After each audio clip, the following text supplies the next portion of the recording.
Adesh Adesh. Happy Shivaratri to everyone. This is a great night of Lord Shiva. I have many wonderful memories of Mahashivaratri, especially in South India. At a time when I was an intern at a traditional Gurukul in South India, about 8 kilometers outside of Puducherry, near at a fishing village. And on the night of Mahashivaratri, we fasted, of course, and we went to the Samadhi shrine of the Gurus. We did arti to the Gurus and also lit the diyas around the precinct of the Samadhi shrines. And we chanted 10 malas of the Panchakshara mantra, Om Namah Shivaya.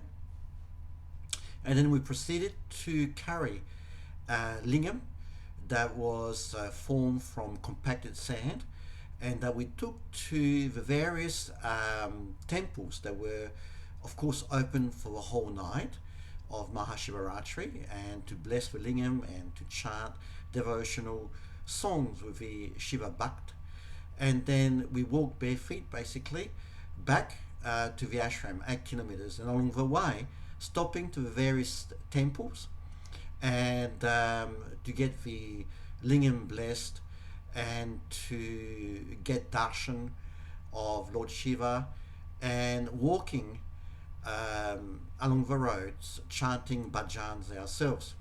And when we finally arrived at the back at the ashram, we took the lingam to the ocean. And this was shortly, about maybe perhaps an hour or so prior to sunrise. We took the lingam and we into the ocean, and we tipped the lingam into the ocean water. And this was symbolic of that everything eventually must dissolve back into the ocean of Brahman, the ocean of the ineffable, the absolute. Everything comes up from the absolute, and everything goes back to the absolute. So eventually we must let go even of a form of a deity, just like eventually we need to let go of this form.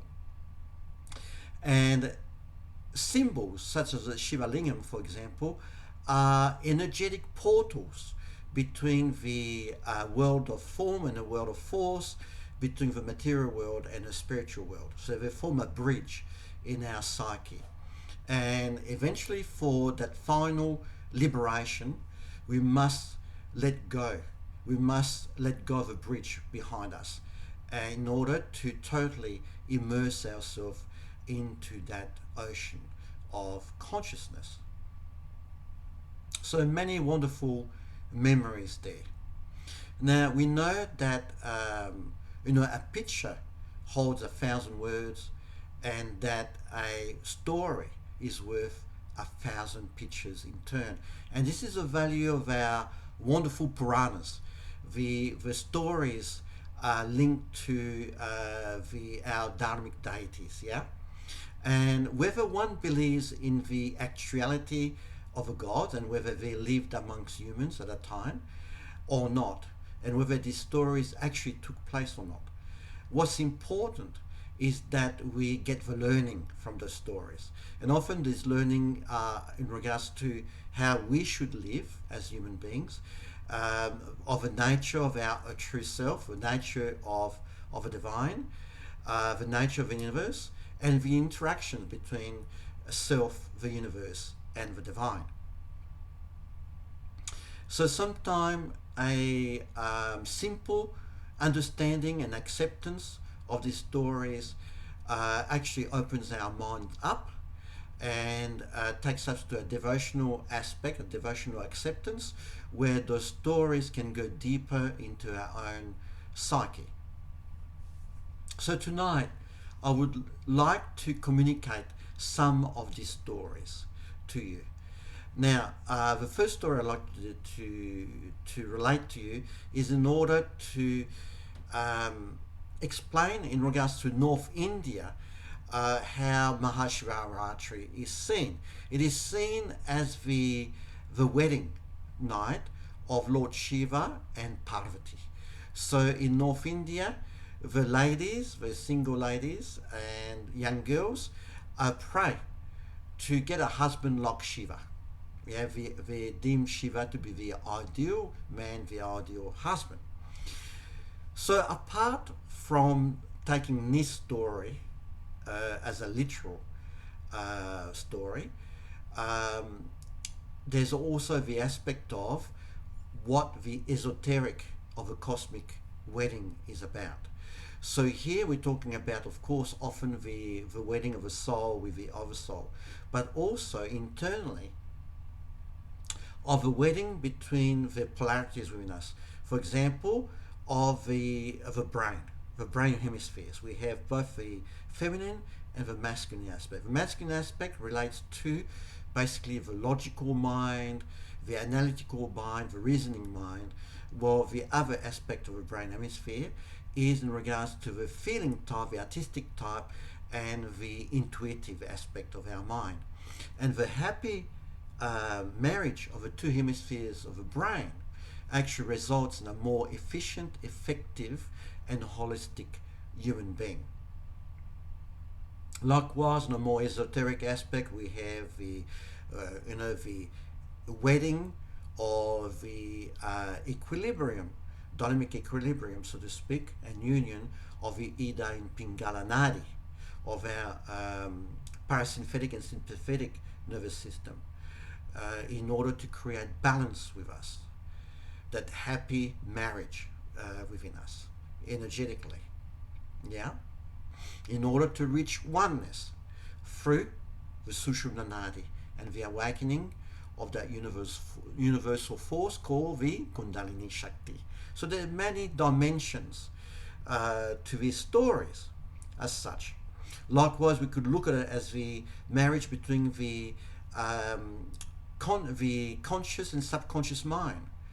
And this is where we have to be careful as to what we feed our mind with, so it doesn't sink deeper into the recesses of our mind, called the subconscious mind, and then informs us of our world, of our internal world. Okay, so we must be careful what we feed our mind with. It must be uplifting, it must be nourishing to all aspects of ourselves. It must be life-giving to us and others. Yeah? And therefore, it can create the internal sense of heaven within us.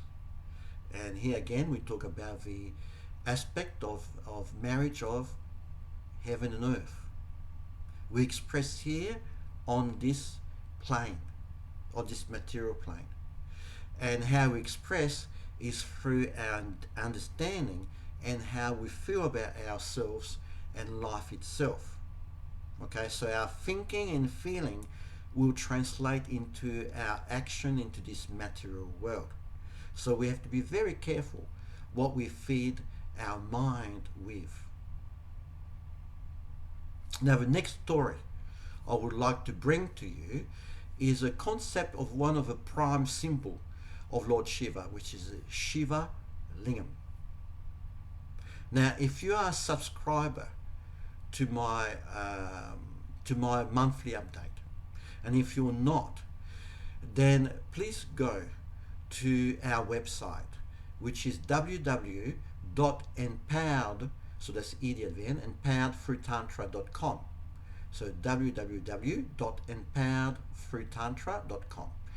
And there on that front page, you'll be able to provide your email address in order to receive free monthly updates delivered directly to your inbox. And there you'll get much knowledge, practical knowledge in regards to Vedanta, yoga, Tantra, Ayurveda, and many other things linked to Sanatana Dharma. And also, at times, there's special offers made solely to subscribers, where you can get discounts on your full Vedic numerology chart, for example, or on Vedic counseling and so forth, which we offer. So if you're not already subscribed, to the monthly updates, please do so. Now, going back to our story in regards to the emergence of the Shivalingam. You see in the Shiva Purana, it illustrates the triads of a god, so to speak. And God in Sanatana Dharma is different to the concept of God in the Abrahamic religions, right? So in Sanatana Dharma, God, so to speak, stands for G-O-D, generation, order, decay or dissolution, right?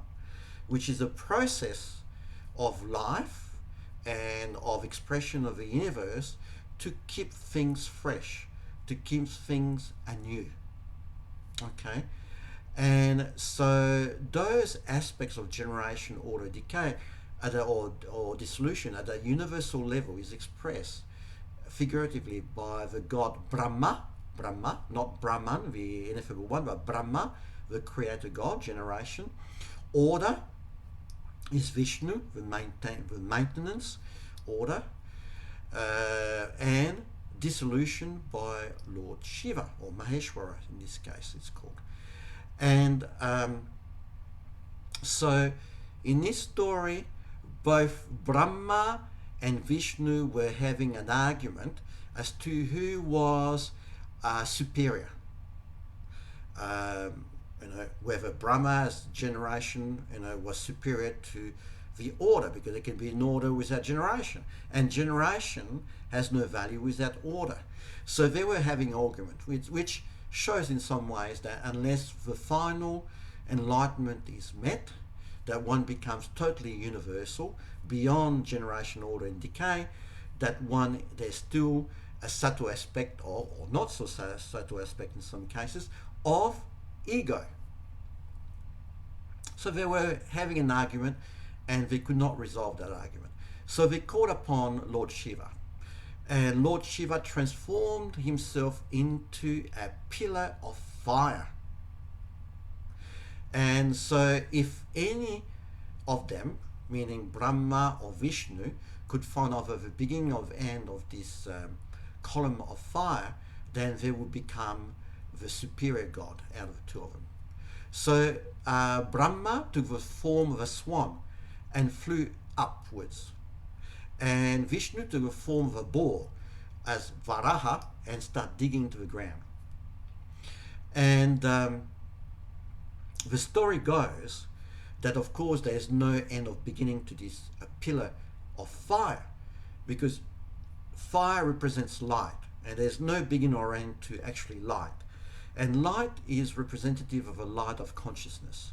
And consciousness pervades everything. It was there before the beginning of time and shall be there after the end of time. Okay? So it is beyond generation, order, and maintenance, so to speak. However, you may have heard as part of a story that Brahma, the creator god, lied and said he was able to find the top and put a flower on top there. However, later the flower flew down, and the story there was that Brahma got found out as a liar, as a deceiver. And to this day, there are only 2 temples in the whole of India where Brahma, the creator god, is worshipped. And this story also tells us that if we think that creation is the end in itself, that's the only reality, so the world of appearances is the only reality, then we are deceiving ourselves, because the essence is behind the appearance. Truth is beyond the phenomena. So this is what the main teaching here is. Do not be deceived by appearances. The next story I would like to share with you is directly linked to Mahashivaratri. And this is the story of a hunter that left his family in the cabin, wife and children, to do his dharma to his family and find food. So he went far into the forest trying to find game to bring back to his family, but was unable to do so, and so it kept going further and further into the forest until he lost himself and it was getting dark. He was hearing noises of fierce animals roaring in the night. So he got worried. He said, hey, I come out here to look for food, not to become food for other beasts of the night. So he decided to play safe and climb up a tree as high as he could get and sit on a branch there. And it was actually the bell tree, what we call the wood apple tree, which is sacred to Lord Shiva. And to stay awake, not fall asleep during the night, as he was just, what's the word, just keeping balance on the branch there. So he started picking the leaves and throwing them while chanting to Lord Shiva. Little did he know that at the base of the tree was a Shiva lingam. And as he was chanting, the bell leaves were falling on top of the lingam and covering it. And so when sunrise came and he decided to come down the tree, Lord Shiva appeared to him and gave him a blessing. And the blessing that he gave, which is the highest blessing that one can wish to obtain, is for wisdom, spiritual knowledge, wisdom. And this shows that that basically our devotion to Lord Shiva does not need to be complicated. It needs to be, it can be simple as long as it's an open heart and that we surrender. When we have simplicity within us and when we surrender, then pure awareness will develop within us. Pure consciousness will be the blessing that we receive. And hence why on this night of Mahashivaratri, we stay awake all night, like this particular hunter. We stay awake all night. We sing bhajans to Shiva. We show our devotion to Lord Shiva. We surrender to Lord Shiva. And we stay awake all night and fast. Just as like the hunter, the simple hunter did. And Shiva is easily pleased. That's why it's called Ashuta. Ashuta means easily pleased. So as long as we approach Lord Shiva with a simple heart and surrender, then we will attain to that state of pure awareness and where wisdom can dawn upon us, basically. So I'd like to finish this talk, and I know I've provided you with lots of knowledge and wisdom in a very short time, very condensed time. And the last story I would like to share with you is a story of Nataraj, the cosmic dancer. So Mahashivaratri is also the night that Lord Shiva performed his cosmic dance. And this is where the Panchakshara mantra, the most famous, popular mantra to Lord Shiva, comes from his cosmic dance.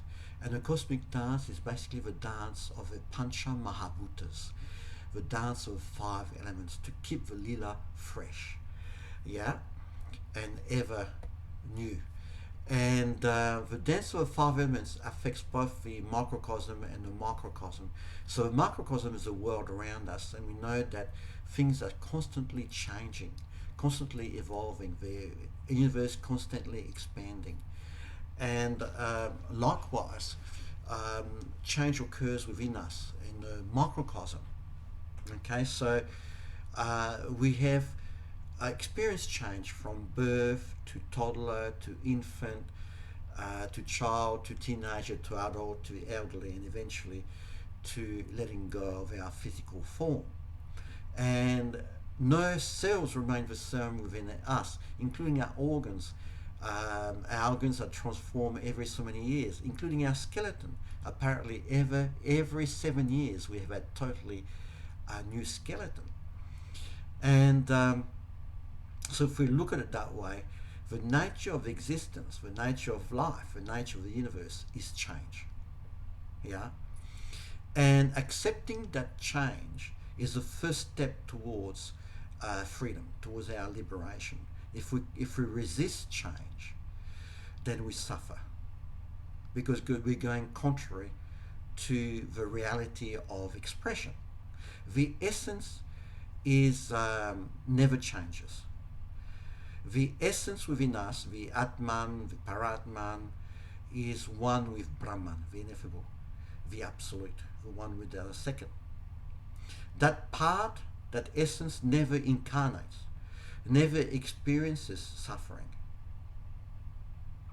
It's only through the body and mind that we experience suffering as such. Yeah? Because we identify with body and mind. What we suffer as human beings is principally a misidentity. So instead of identifying with divine self within, we identify with the body and mind, which is ever changing, which never remains the same, which fluctuates and which is caught in the world of duality, of pleasure and pain, of which the ego formulates a sense of self. So our real self is within and never takes birth and hence never experiences death itself. So unless we come to terms that the ephemeral is constantly ever changing, and that we develop that understanding but also meditate on a regular basis to peel away the layers of consciousness to arrive at the very depth of the ocean of self, the true self within.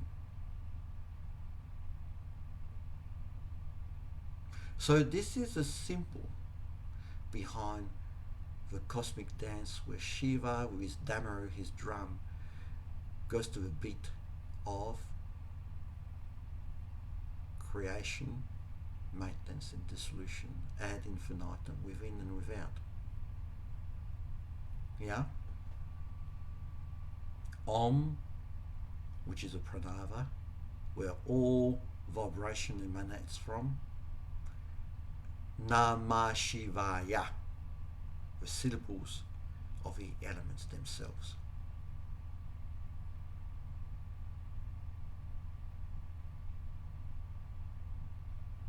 And one more story, which I had almost forgotten to communicate to you. Why does Shiva have a blue throat? And in this sense, he's called Nila, for blue, Nila in Sanskrit, Nila Kanta, Kanta, throat, the blue throat one. Because at the beginning of time, there was a churning of the ocean in order to produce the nectar. And there was a fierce competition for that nectar of immortality between the devas, the beings of light, and the asuras, the demonic beings. All wanted to become immortal. And that churning, poison was created. So they kept churning in order for that poison to become nectar. You know, an alchemy, an alchemical process. So seeing that the poison was going to spill,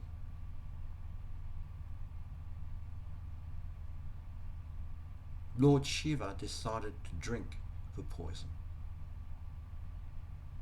And one part of the story is that Parvati or Shakti, seeing that Shiva was drinking poison, she didn't want him to digest the poison.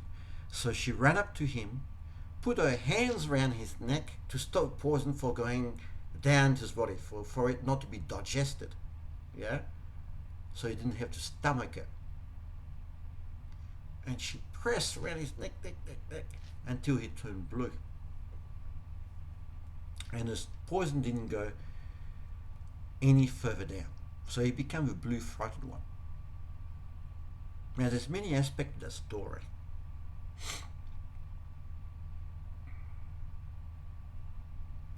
So in a world of duality, in the normal mind caught up in duality. We are constantly tossed between churning in our mind between our elevated thoughts and our base thoughts, between our Devic thoughts and our Asuric thoughts. It's a constant battle between the selfless and the selfish aspects of us,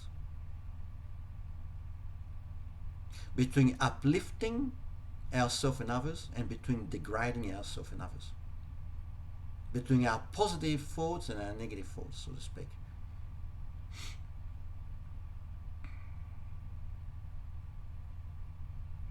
And this is what creates poison within us.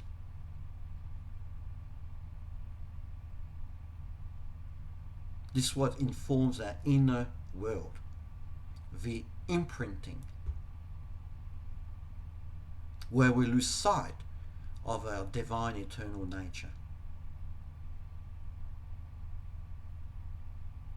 Now, interestingly enough, the throat is a center of expression, not just vocal, but expression, creative expression, coming into existence.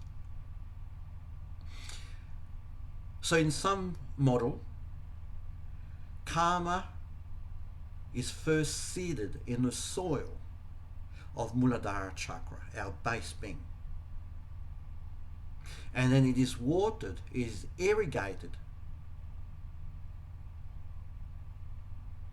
when we put attention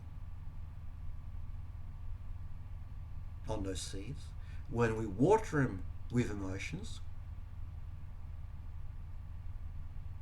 and that we more often than not unconsciously let them rise and take over our own consciousness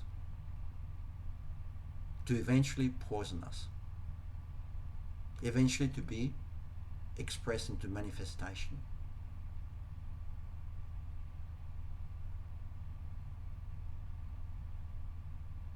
So, when we develop the awareness, we can make a choice. There can be no choice without awareness.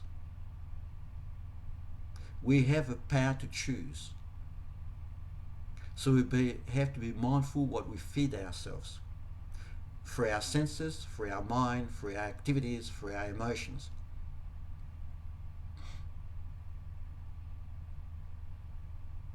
We must feed ourselves what belongs to the light, what is uplifting to ourselves and others.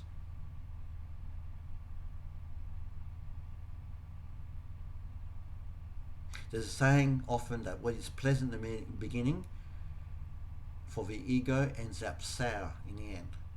And what often is sour in the beginning for the ego ends up pleasant in the end. This is about developing viveka, discernment, and also detachment, vairagya. So we must detach ourselves from our own ego and egoistic desires, and we must discern what is best for us. Not just best in the short term, but best for us in the long term. We must discern what is temporal versus permanent, what is ephemeral versus perennial, what is dharmic versus adharmic.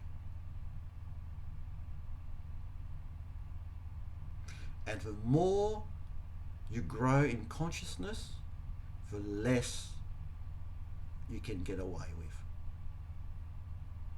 because you know.